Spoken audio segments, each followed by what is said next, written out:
Good morning, Macworld, iWorld. Thanks for being here. We are members of the Mac Roundtable. We all do podcasts. Hopefully you know one or two of us. I think the easiest way to get started this morning is just let everybody introduce themselves. So guys, when I call out your name, then pick up your mics and talk about who you are. So let's see, here we go. Mr. John F. Braun.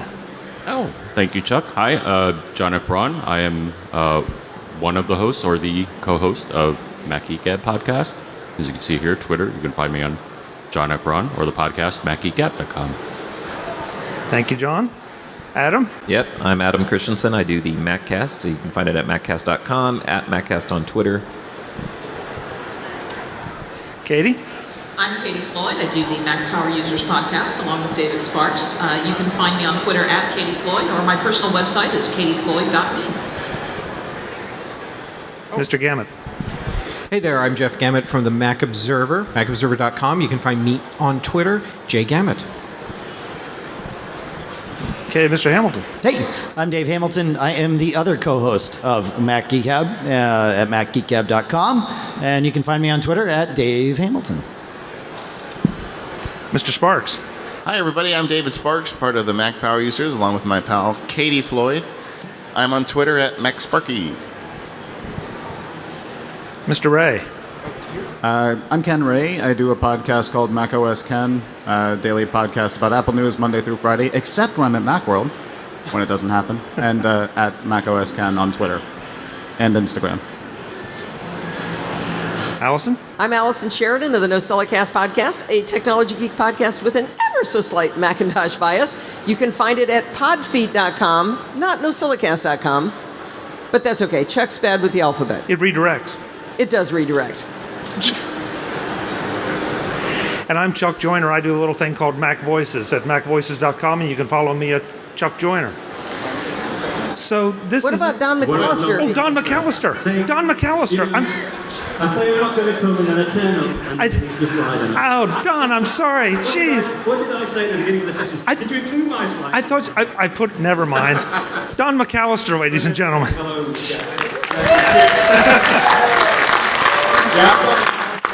ScreenCastsOnline over at ScreenCastsOnline.com, and I can't blame Chuck because I very nearly cancelled coming to Macworld, but luckily I was able to make it, so don't worry, Chuck. I'm sorry, I'll forgive you. Okay, if that's the worst thing that happens, guys. Yeah, thanks. It's only the beginning, yeah. Can you imagine? So, guys, we got a lot of people here that we're going to try to make sure everybody participates. Hopefully we'll get a chance to have you all participate as well. To start things off, though, I would like everybody to go around and answer just one question and make it short and concise. What app do you use most on your iPad? Okay, and by the way, they haven't heard this question before, so they have to think a little bit. So whoever wants to start. Adam? Yeah, it's really easy for me because my life is lived in an RSS reader for my show, so doing the research and stuff like that. So it's definitely got to be Mr. Reader on my iPad, followed probably by Pocket. So good choices. Okay. Been spending a lot of time in Grandpa's Workshop with my nephew lately. That's pretty fun on the iPad. Grandpa's Workshop? Grandpa's Workshop. But I think OmniFocus is probably the one I use the most. Okay, before you go, what's Grandpa's Workshop? It's really fun. If you're 2 years old, you get to like hammer wood and measure stuff. It's great. All right, sorry. Grandpa's Workshop. Everybody. Sorry I asked. Jeff? I was kind of hoping we'd start at the other end so I could listen to a lot of other apps and then copy what people were saying. But I spent a lot of time in OmniFocus and actually Paper by 53. Yeah, being an artist, you would. I would love to have some great work use case, but it's Netflix because I spend so much time on my Mac. I do my writing on my Mac. I do my editing on my Mac. I do so much stuff on my Mac. By the time I get to my iPad, I'm relaxing. So Netflix is mostly what I use it for, and then Instapaper for the stuff that I'm like, oh, that would be great to read someday. Got a great list of stuff that I'm going to read someday on Instapaper. It'll be fantastic. Allison? I think I'm just like Ken. I use mine for relaxing too. So Downcast is actually my favorite app. That's where I watch all my video podcasts. That's probably the primary thing I like it for. Okay, well, probably 2 or even 3. Tweetbot, because I'm sort of addicted to Twitter, so I use Twitter a lot on the iPad. What I was tweeting right now, sorry. Oh, there you go, you carry on. I also use Mr. Reader because I use it a lot for consumption, so and that's where I get my RSS feeds fed into. And also OmniFocus. Recently, I tried OmniFocus 2 years ago, and I really liked it, but I made it too complicated. And now I've simplified what I do in OmniFocus, and I find I'm using it more and more and more, and I use it a lot on the iPad. I prefer the iPad version to the Mac version. That might change now that the new Mac version is out there. Don't any of you people have real jobs? You're all talking about all these No. pleasure apps, which are, yeah, I know you don't. I use my iPad a lot for email. It's the first thing that I grab in the morning and the last thing that I put down at night. It's on my bedside table. So I do a lot of email on my iPad. I do the email triage on my iPad. But probably one of my favorite apps to use on my iPad is Instapaper, because I go through all those things that I want to read on my iPad, save them for Instapaper, and then my iPad becomes my own personal newspaper that I can sit down and relax in a big comfy chair with a cup of coffee and read through all of my articles in Instapaper. Now, Chuck, I don't know if that was a very good question, because the thing is, as some of you may know, up until very recently, I didn't have an iPad, just an iPhone. Fake it, John. So technically, fake it. the answer would be none, but I would say the applications that I use, and I'm still trying to figure out, I like the difference between the two, or I appreciate the difference between the two. I'm finding some things that run okay on my iPhone don't run that well on the iPad or aren't tuned for it, but to answer the question, the applications I like, probably the one that I run the most, because I like taking pictures, and the iPhone 5S has a very nice camera, so I like Instagram. And I like sharing my pictures. I also like seeing other people's pictures and voting on them and all that. And I'm going to throw a couple of other ones in here really quick. When I'm driving, I like Waze. Waze is very cool. I love crowdsourced You say one? traffic reporting. I thought you didn't have any just one. apps, Just John. I one, thought it was John. too early. And that's two. Just one. Well, you got okay. You got those are my two. You got ways in. So And okay. I won't throw in two more. Okay. Maybe later. Dave. Yeah, so like Ken and Allison, I use my iPad during kind of downtime. Reading list in Safari is something I use, and that actually has worked out really well for me, queuing stuff up for my Macs and reading on my iPad. But lately, the app that I've been using a ton of was Fourscore, reading music charts and actually using it live to make notation on charts and then tapping through a score while playing along with it. So that's the one that I've been living in most lately. Hey, Dave, Chuck? Dave, Yeah? have you got the Bluetooth foot pedal for that yet? Well, no, because being a drummer, I can't like randomly decide. Oh, it's the end of a page, so I can take my foot off of the hi-hat right now. No, doesn't work, does it? I don't have that option. No. Why are we sitting on page 22? Yeah, right. Exactly. No. I started that out this way because I was curious to see who uses it for work, who uses it for play, and how much mix there would be. And it's really fascinating to listen to all of you. There is a mix. And I'll throw mine in. I'm somewhere between Mr. Reader, Adam, with you, and Flipboard. I love Flipboard because Flipboard is the only way I will ever look at Facebook or Google+, because I just never get there otherwise. But it's attractive, it's easy to use, and it's kind of fun. So that's mine. That's mine. So other than David, who has a 2-year-old that actually creates buildings with his iPad, we've all proven that the iPad is strictly just a consumption device, Chuck. Perhaps. And that, thank you, David, for reading my mind, because the next thing was going to be, do any of you create content or use it? Now, Katie, you sound like you would be the one to start this off because you do email, and that's consuming but also creating. Yeah, I do a lot of email on my iPad. I do a lot of outlining on my iPad. I use on the outliner. Don just released some great screencasts on the outliner, and I think he made some of them free. So that's a great place to start with on the outliner. I'm not one of these wacky mind map people. I don't understand how that all works. Although I We got love it right mind now maps. that I got the 5-minute session on it. But in fact, all of my presentations for Macworld started in an on the outliner file. And sometimes I find I just can't sit at my computer and outline. Sometimes I have to grab my iPad and it comes to me in different places. And if I move around or maybe go in the backyard or on the couch or whatever, I'll pop it open and add a few things. So I do a lot of outlining on the iPad. I do a lot of responding to email on the iPad and a lot of email triage on the iPad. I'm still looking for a better email app. For the iPad, something with text expander support and something that will support multiple accounts, and I haven't found it yet, but I'm still looking. Yeah. David Sparks and I are the crazy mind mapping people. We were just talking this morning. Hippies.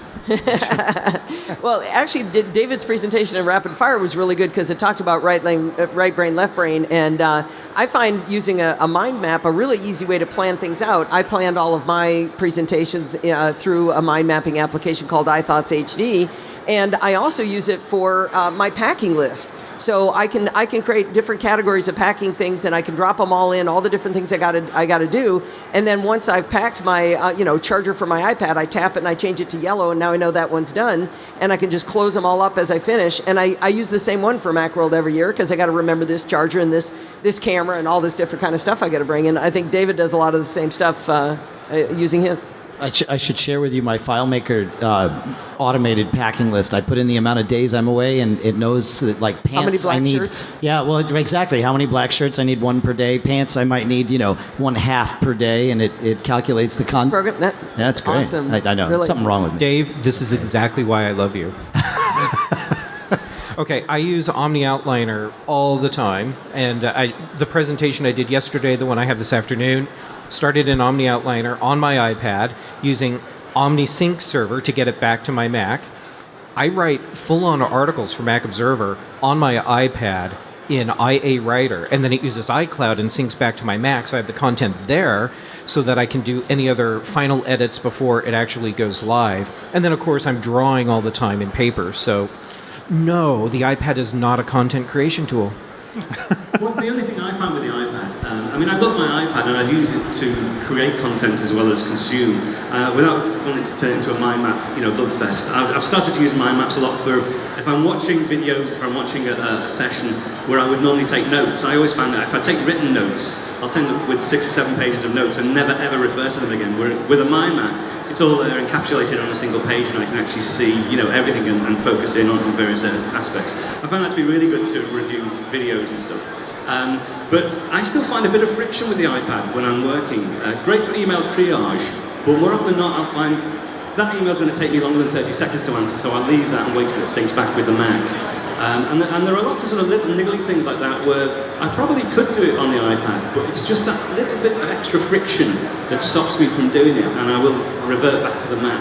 So I do use the iPad to triage things, to do some simple things, but if it's anything that needs sort of real multitasking or something with multi-windows, I've got to switch back to the Mac, really. Don, before we leave you, you say it creates a little friction. What do you mean by friction? What kind of friction? It's just sometimes harder to do things. It's great if you're in a single focused sort of frame of mind and you're doing one job, but if it's something that might need 2 or 3 applications, where you might need to copy and paste or you might need to refer to something else, just that little bit of friction does actually stop me from using the iPad as a full business tool. And I'm sort of hoping that, in iOS 8 or future versions of iOS, they start to address that. I know some people say, well, no, because they want to keep it simple. But I think just an extra layer of complexity, even optional layer of complexity, or a greater ability to do several things at once will actually bring you more into the business sphere. Yeah, so I'm going to pile on the Omni Outliner thing. So I mentioned I use Mr. Reader, and that's where I'm doing a lot of my research. So I'm going back and forth a lot, and I don't find that to have that process to have much friction. Just using the fast users, app switching to jump back and forth. So read something, make some notes, and I go pretty seamlessly back and forth. But the other thing I really prefer on my iPad than even my Mac is photo post-processing. And I use Snapseed for that, which I think it's brilliant because it's super fast because the touch controls are so optimized for the iPad. I actually prefer it versus Photoshop or anything else on my Mac because I can just fly through something. John?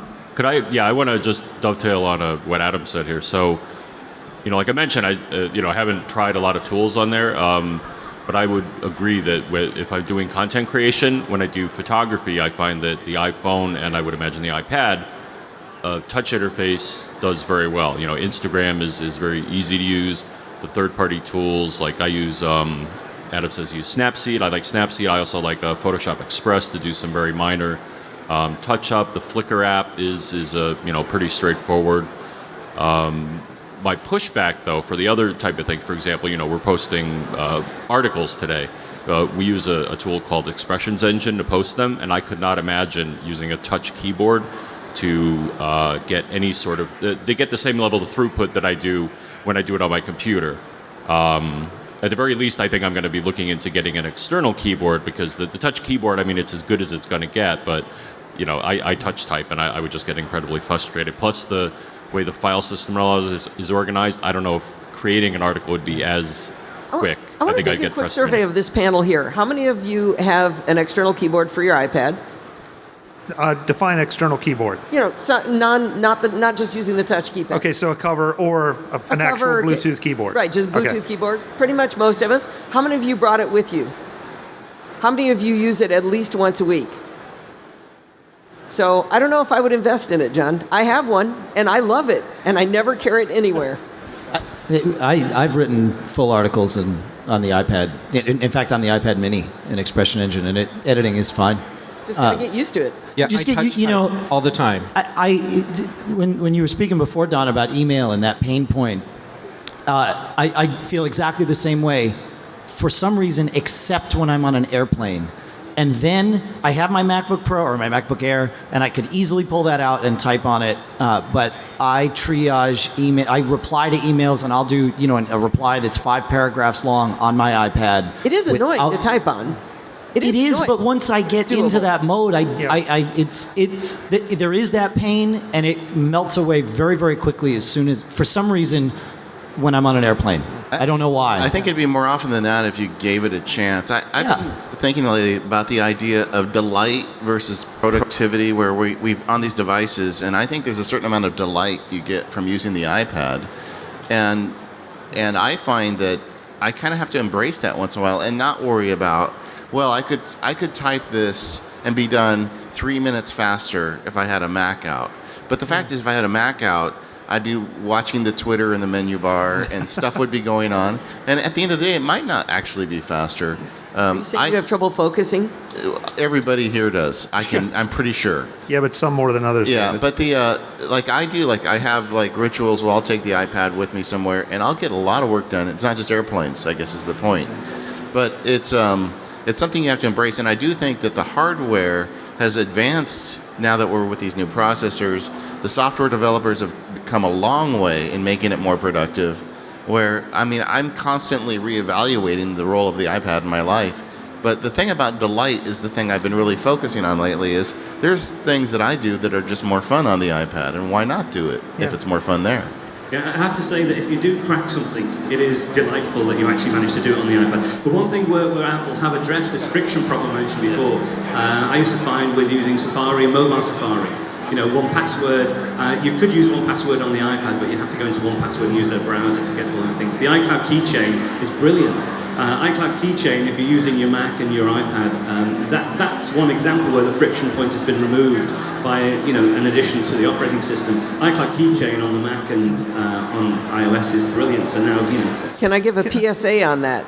If you use iCloud Keychain and you're storing passwords in there, and you have a 4-digit passcode on your iPad, now all of your banking information, your credit cards and everything is protected with that 4-digit passcode. So just don't do, okay, good. Yeah, that's much better, Don. 6 numbers, that's great. But make sure you realize that that's what you've done, and how many people have seen you type that in sitting next to you on a plane or the gym or wherever you are. Yeah. Ken, I want to pull you in because I'm a little surprised I understand the Netflix thing completely. And maybe that's your research for Mission Log. I'm trying to help you, Ken. Oh, yes. Thank you. I totally forgot about that. Right, yes. Yes. But So I do another podcast that's all about Star Trek. We're watching every episode of every series of Star Trek, starting with the pilot that they made in 1966 and ending a few years ago with Enterprise. And so, yes, I'm watching it for that. But then also, I started a publication for iOS a few months ago called iChart Magazine. Same kind of content, a little bit extra actually. Just added a iFilmmaker feature, which should be today, except there's no magazine today because I'm here instead of at home doing it. But there's a lot of grabbing pictures online and things like that and transferring that. It's sort of become an interesting. It's weird because I don't use it to create the content, but I couldn't do the magazine without it. It's made for the iPad and the iPhone, so I use it to test, and I also use it to do a bunch of the screenshots and things like that. I don't think of it as, well, I'm going to my iPad now to do this, but it's, as I'm listening to you guys talk, it's an integral part of what I do, but there's no one tool. Like I'm using Desk Connect, which is by RAX, if anybody knows him. Although I guess he actually uses his real name now because he's over 18. He was a kid. He was one of the jailbreak kids, and so he used to be RAX.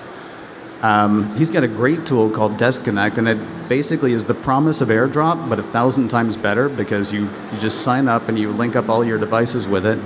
And then if I want to send a picture, it used to be if I was doing something for the publication, I would take it and either email it, but that would end up filling up my email box, or I would wait for iPhoto in the cloud or whatever photo stream to sync it, but that took a long time. I can drop something in, and 3 seconds later it's on my Mac, or it's on my iPad, or it's on my iPhone, wherever I want to send it to. I guess the whole thing is, it's sort of, and this has been actually one of the interesting things, the iFilmmaker thing that Handheld Hollywood, Taz Goldstein does, and the guys who were actually doing the photo talk with him yesterday, it sort of just becomes another tool. I'm not thinking of it as, well, now I'm going to create on my iPad, or now I'm going to create on my iPhone, or on my Mac. It's just more like, I have to do this thing, what's the best way to do it? And I think even without thinking, I'm grabbing what the best thing is. Sometimes that's the phone, sometimes that's the iPad. Most of my time is spent on my computer, but I mean, it's all one thing in a way. Okay. And a lot of An ecosystem, yes, thank you. A lot of it has to do, I think, Chuck, with the tool that you have with you. I mean, what is the tool that I use most often? It's my iPhone. Why? Because it's in my pocket all the time. Most recently, I just moved to an iPad mini, and I'm loving the Retina iPad mini because it's something that you can stick in the purse, and you can stick in the bag, and you can take it with you. And now that is what I'm taking into meetings, and taking my notes and syncing them up with Evernote or iWorld or whatever tool that I'm using. But it's getting better, and I almost did Macworld iPad only. In fact, I've done that. I've done that in the past, Allison. I've done Macworld iPad only. One of the things that held me back from doing an iPad only this year is I was giving a couple of sessions, but perhaps I wasn't quite done with my slides yet. What? Yeah, it's possible. We're not all teachers' pets, Allison. And I was still going back and doing some things for work, and I needed Microsoft Office because I was editing contracts for work. But hey, guess what? Microsoft. There've always been Office solutions for the iPad before, but now there's full-on Microsoft Office for the iPad. So I think it's very possible that next year I can do Macworld iPad only, perhaps with a little preparation on my part. And I hope that we're going to get more of that interoperability in iOS 8. I think iOS 7 was a major redesign, and somebody said it was really redesigned for the iPhone, and it felt like they just kind of tacked the iPad along with it. And I hope with iOS 8, and perhaps more with iOS 9, we'll start to get a little more interoperability between the apps. Okay. Dave? Katie, you said something, you could do Macworld next year, iPad only, with a little bit of preparation. And that has always been the case with the iPad, right? I mean, there's some things you just couldn't do initially with it, and those sort of melt away. And there's still some things you can't do with the iPad. But anytime you're going to do something with it, you need to have thought out your path ahead of time. And that's the biggest difference between doing work on an iPad and doing work on a computer, where you can sort of just kind of make it happen there. If I have my MacBook Air with me, I can travel and I know I can do everything I need to do. If it's my iPad only, and I've done some trips with my iPad, I have to stop and think, what are the things that I think I'm going to need to do? Do I have the right apps? Do I have access to the right data? Because I don't have all my data synced to it, but I have my data accessible from it. So that was an interesting sort of aside there. Yeah. But is that, Dave, do you think that's because we're still in a transition period? Totally. We're just not there? Because I had the same experience. I've recently bought a MacBook Air mainly for plane travel, because I still need the ability to go back and forth. And Adam, I'm really intrigued by how you say you can move back and forth effectively between what you need to move back and forth between. I still don't have that capability. I still want to do things, kind of the Mac way, and maybe that's my problem. And I think that has to melt away for the iPad to truly be that device that we're not afraid to grab. There's not that hesitation of, okay, yeah, I can do this. Right. I'm golden. Right. Okay, so Allison, I think it was Allison, or no, Katie. Katie opened the can of worms. So, is Microsoft Office on the iPad relevant? It was just announced here yesterday, and so the question is it relevant? I actually would like to ask the audience. So Microsoft Office was announced yesterday. You can get Excel, PowerPoint, and Word. In order to actually use it, you have to pay $100 a year for the subscription service, and it gives it to you on 5 Macs and PCs and all your mobile devices. So I'd like to see a show of hands. How many people are excited, going to go download that, going to go do it? Wait, Allison, I want to amend that. No, that's my audience. My question. You can ask your question. I think I saw 8 or 10? And of our panel, how many are going to download that and buy it, pay for it? Well, to use or for research purposes? Let's say to use. Okay. I will. David and I will, and I think we're in the same boat. I mean, Yeah, I'm already in. I have to for my work. My day, But you're already paying the subscription service? That's the question. Is it? I think we're looking at it. We look at it as, why in the world would I want to pay $100 to have Word on my iPad? Whereas really what this is you're already paying the $100 because you've got Word on your desktop. And now the iPad is just a free bonus for you. Okay, Dave, you explained better what Trek was trying to say, that I asked the wrong question. If you are not already paying $100 a year, how many people, because it's on the iPad, are now going to download it and pay the $100 a year? One? Yeah, there you go. Two. All right. Good. So does that mean an exhaustive research study? Thank you. Does that mean that the rest of you are already paying for 365? No, the ones who had raised their hands before are already. So a couple. Well, yeah. But so that's cool for you if you already had to do it. This is awesome. I mean, it's easy then, but it doesn't sound like it's going to drive a lot of people to it. Now the second part of your question: are you excited about it? Woohoo! PowerPoint. You will make slides. It's important that it's here. It's important that it's here because that's the other world that I live in. That's not the world I live in right now. Thankfully, I like this world much better. But that's the other world that I live in for now. I think the big disappointment for a lot of people is that it's part of the Office 365 subscription. And what they were hoping for was just a full-on standalone version of Microsoft Office that they paid whatever, we'll call it $50, even though people would freak out if it was $4. And then they'd just be done with it, and they'd have their own full version of Office on their iPad, and they could go. Because it's part of Office 365 and a subscription, a lot of people are going to be really upset and really disappointed with what Microsoft released, no matter how good it turns out to be. Adam? Ken? Oh, I'm sorry. Ken first, then Adam. The more interesting thing about it to me is the fact that we're 1 month into a new CEO at Microsoft, and he went ahead and pulled the trigger. We've been talking about this for a very long time. We heard rumors about it over a year ago, and now that Ballmer's out and Satya Nadella is in, here's this new thing. Did I see an exchange between Tim Cook and Nadella on Twitter? Tim Cook welcomed him. I don't know if Nadella replied. I believe he did. Yeah. He did it during the keynote here. And that's really interesting. That to me is the more interesting thing about it. I'm not going to. I ran Parallels on my iMac for about 2 years because I felt like I had to use Office for Mac. And then I finally tried Pages one day, and that was the last time I used Office for Mac.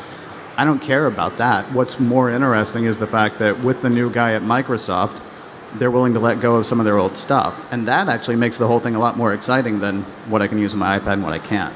Yeah, and I was saying this yesterday when we did the Mac show with British Tech Network, because the same question came up. And I think you're doing your survey at the wrong audience, Allison. Because this is really about the folks that are PC people. We have to remember there are tons of people that live their life on PC and use iPads.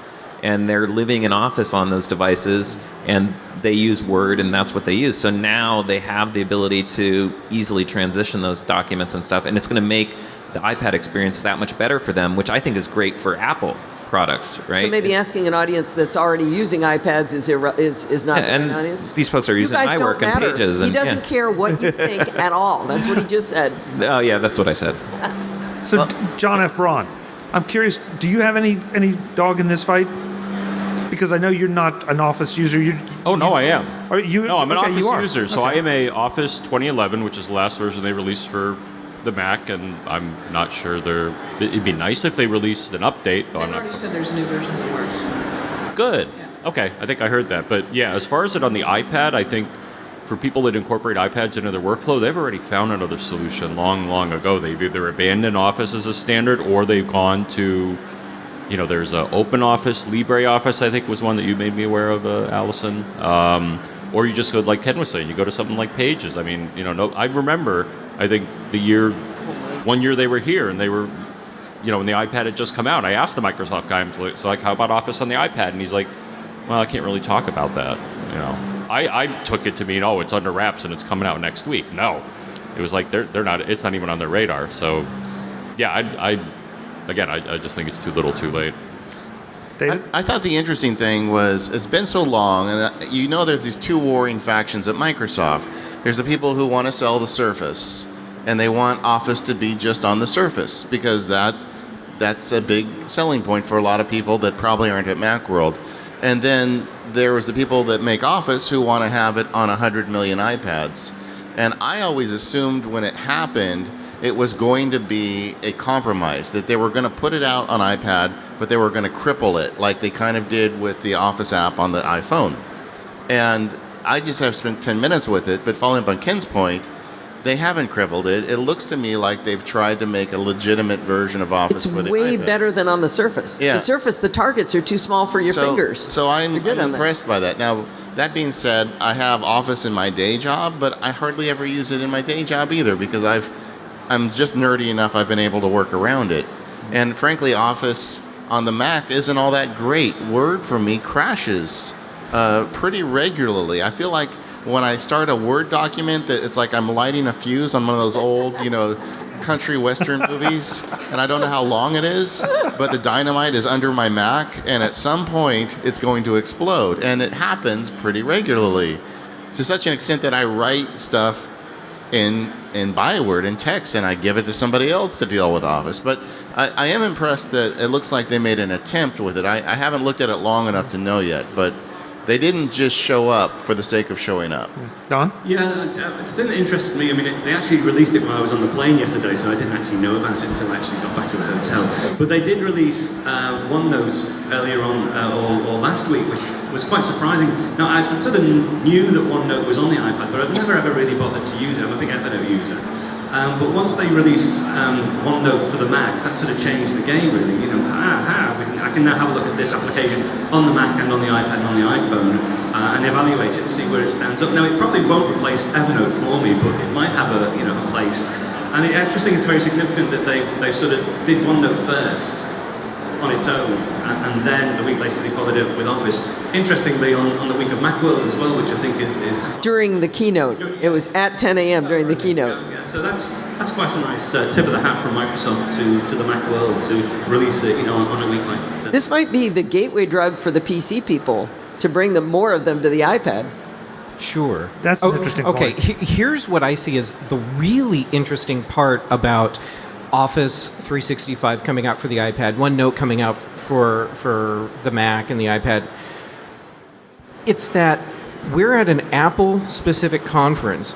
We're all dyed-in-the-wool, Kool-Aid drinking fans here. And what's the big topic today and yesterday? It's Microsoft. That wouldn't have happened even a couple years ago. Jeff, this is the first time I've heard anyone talk about it, so I wouldn't say it's the hot topic. I've been hearing about it everywhere I've gone yesterday and today. And in yesterday morning, people were coming up to me. Has Microsoft made an announcement yet? Yeah, so I'm seeing that as a very interesting thing for us to watch going forward. Has Microsoft been able to do something where they're suddenly an interesting company and worth paying attention to, and they can be a hot topic? Can I ask Allison a question? If you have to. Okay. What do you think the hot topic is? Because I'm actually wondering if this show has changed to the point, 2007, it's the iPhone. 2009, it's Apple's leaving. Jeff is under the impression that it's Microsoft. Personally, I'm under the impression that it's iBeacons, but that's because iBeacons are like crack to me now, and I'm just like totally fascinated with it. Are we actually showing up and are we going to walk away each thinking that there's a different hot topic because we're all coming with different things and there's such a different group of people out there, both presenting and as vendors? The first thing I thought of was iBeacons, but I still don't actually understand what they are or what they do. Yeah, apparently I've got to talk to those iBeacon scavenger hunt people. But yeah, that is the thing I've heard people mention more than anything else. I did hear that it was on the British Tech Network that you guys talked about that, but I haven't had anybody say, wow, did you hear? Microsoft, yay. Okay, so to turn this in a little different direction, but to keep it kind of on topic. And Adam, I'm going to start with you. This is a subscription service, now. So it's not like you buy it, and there were plenty of Office clones, Office utilities, Office converters that we could get that were ours. And once you bought it, you used it. Now, you're going to have to renew that Office 365 thing every year to keep it, not only on your Macs, but on your iPads. Is that move a good one for Microsoft, or would it have been better just to sell it even for $50 and let people buy it that wanted to buy it?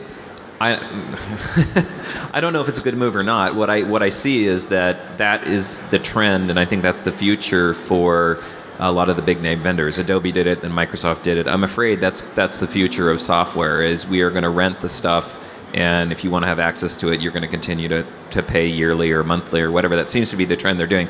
I will divulge that I recently subscribed to the trial of 365 because somebody sent me a Word document. I needed to open it in Pages, and it had Calibre, is that the font? Yeah. It was a Microsoft font, so I just needed the font, so I downloaded it for the font, the trial. And my renewal's coming up, and now I'm trying to decide if I really need Word or not, because there is, on occasion, when you get that Word document that just doesn't work in Pages. And so I do deal with that with the business side of what I do, and that can get sometimes LibreOffice. Yeah, and honestly, from a business perspective, if I'm spending $100 a year for my business, that's not a lot if it makes my pain point of having to try to figure out how to deal with that document easier. I mean, an hour of my time is in my mind is worth that $100. That's a great point, Don. Yeah, I think really sort of the larger organisations have been struggling with the whole price point on iOS and the sort of the race to the bottom. You know, the way the software is having to be priced really, really cheaply for people to buy it.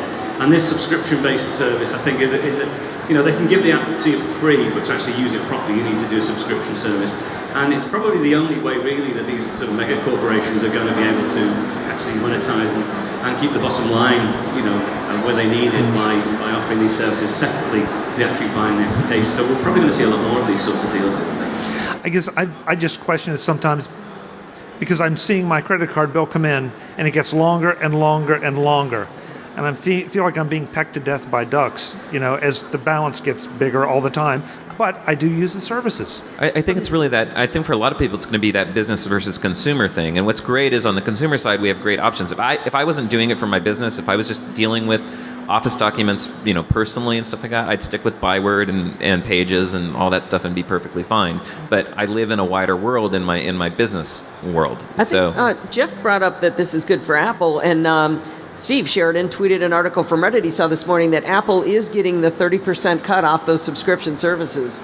So when both of you subscribe, Apple will be getting that 30% of your $100 a year. That's if they buy it through the application itself. I will say there's one other thing that's really interesting. Just since you started asking this question, Chuck, you just said I use those services. It used to be about a tool. I have Adobe Audition 5.5.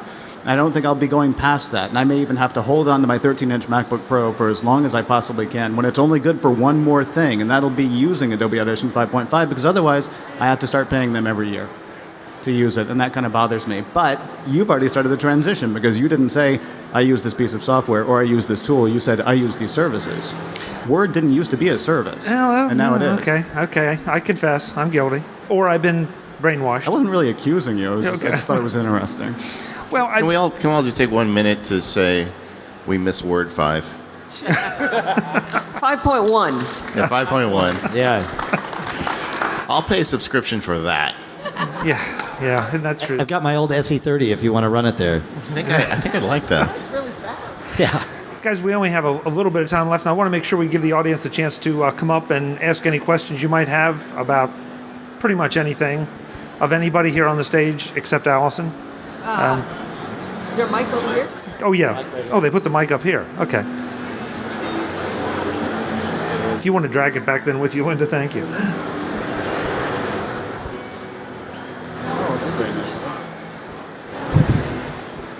Okay. Two things as quick as I can make them. First, a request that, thank you, Charles, please make that taller. First, a request for all of you. When John Braun shakes his fist at Apple, and when Katie and David have an individual on like you did on your most recent episode who had some specific, sometimes very good criticisms of Apple, would you kindly encourage them and audience members to send those to, feedback@apple.com? And let them... Apple.com/feedback. Thank you very much. Apple.com/feedback. I got a text expander snippet for that. Awesome. Thank you. Good for you. Good for you, Katie. But let them know what we want as customers. So that's first request. Second item, our house was recently broken into, and I will just tell this story very briefly. MacBook Air was taken. I was able to, because I had it on Find My iDevice, my iPhone, my Mac, et cetera, I was able to erase it remotely, which of course is the most important thing you can do. Those of you, again, John and Dave, Katie and David especially, when you have people, and actually, I don't know if you can do this or not, Don, but actually, Allison, everybody who has people who do Mac support and iThings support, please encourage not only your audience members who probably already do this, but also the people that they support to make sure they have at least that item taken care of. Find My iThing. So that it can be erased remotely, if nothing else. Good advice. For those of you who don't know what she's talking about, when you activate Find My iPhone, Find My iPad, Find My Friends on your Mac, your iPhone, your iOS device, and if you haven't already, just take a minute, pause the podcast, or if you're in our audience, pull it out right now and look, and make sure that you've got Find My Friends, Find My iPhone, or not Find My Friends, Find My iPhone, Find My iPad, Find My Mac activated. That will allow you to track your device, and I actually know a couple of people who've gotten their devices back because they've had that activated. And more importantly, it will allow you to remote wipe that device to make sure. And I've already taken care of your comments. Don't look at it as a guarantee, though. My future son-in-law had his iPad stolen, and it never came up on the network for him to ever be able to erase it. So yeah. Now the problem is that if the thief or the person who took it turned it off and never turns it back on again, or never turns it back on and connects it to the network. So, of course, I have to turn it to about backup, too. So, hopefully they didn't take your backup drives. But the other thing I'm going to throw out there is if you're not doing some sort of off-site backup, because if they break in, take your laptop and your backup drives, and you have to wipe it, even if you get it back, where's your data? So I know a lot of people, because they listen to my show, they do Time Machine or they do Super Duper or Carbon Copy Clone or whatever your backup system is locally, but a lot of people still haven't made that transition to some sort of off-site backup. I think it was Steven Scorsese who had his computer. And I don't care which service you use. There's a bunch of great options out there. Find the one that's going to work for you. But he I had think his it's backup critical. drive stolen along with his computer, and he lost all of the screenplays he had ever written. Ooh, that's ugly. MacVoices at the show. I like supporting people who are here at the show. Yeah. And also turn on your iCloud backup on your iPhone. I've known too many people who have lost stuff on their iPhone because once it hits the water and once it hits the ground, take it into Apple. They're just going to give me a new phone. And when you say, well, what about my stuff? They're going to say it's back up, right? One more question from the audience. Please come to the mic, and then we'll get out of here and let you all go back to the show. Run like the wind. Love this guy. I just wanted to speak a second for, we were talking about get down to the mic. We can't hear you. All right, is this good, Allison? There you go. All right, great. On the free Microsoft, it came out this model, this pay model, and I'm thinking to myself, all right, first of all, when the iPhone came out, you didn't like it. The iPad, that was useless. And then you waited and waited. All this time, we found all these alternate solutions, and now you want us to buy your products that you released, first day of Macworld. I'm sorry, you burned me, you turned me off, I waited, you gave me nothing, you laughed at me, and you screamed developers. Okay, I'm done. I moved on and found other things. I don't really need you, but thank you for being around for competition. But you've really shown what bad competition can really be. A round of applause. Great is it that we have this flourishing group of developers, many of whom who are here today, who have created all these alternative products for us to allow us to use both in the interim and now continuing forward because they've had this huge head start on Microsoft. And folks, do yourself a favor. Go out on the floor, and when you go by that booth that you think, that's not something for me, stop and let them talk to you for 30 seconds. I think you'll be quite surprised at how many things are there really for you that you may not just fully appreciate, may not be evident by the company name or the kiosk or whatever, but it's well worth your time. And also go to the booth of your favorite developer, too, and just take 30 seconds to say, thank you, I really enjoyed your app, I use it a lot, things like that. I know a lot of you have already done that, but, don't be afraid to do that. These developers are awesome people, and they will give you time, and they really appreciate hearing that we like their stuff and we use it. Well, and every vendor that's here, whether you use their products, like their products or not, they are supporting this being here, just simply their presence. I mean, they paid for these booths, and they are the foundation of what happens here and doing it on this scale. So make sure you thank them for that too. Amen, Dave. Amen. And the other thing is, you get a chance to talk to the people who are making the apps you love. A lot of times the people standing at these booths are the people who are doing the code. So if there's a feature that you'd like or something you don't understand, talk to the guys. Okay, guys, we're just a little bit over time, so we're going to get out of here. We'll be around if you'd like to talk to any of us, but thank you so much for coming. Thank Enjoy you, Chuck, the show. for moderating. Thank you. Thank you. Don McAllister, ladies and gentlemen. Take a bow. Take a bow. We'll see you next year right here. We'll save your seat.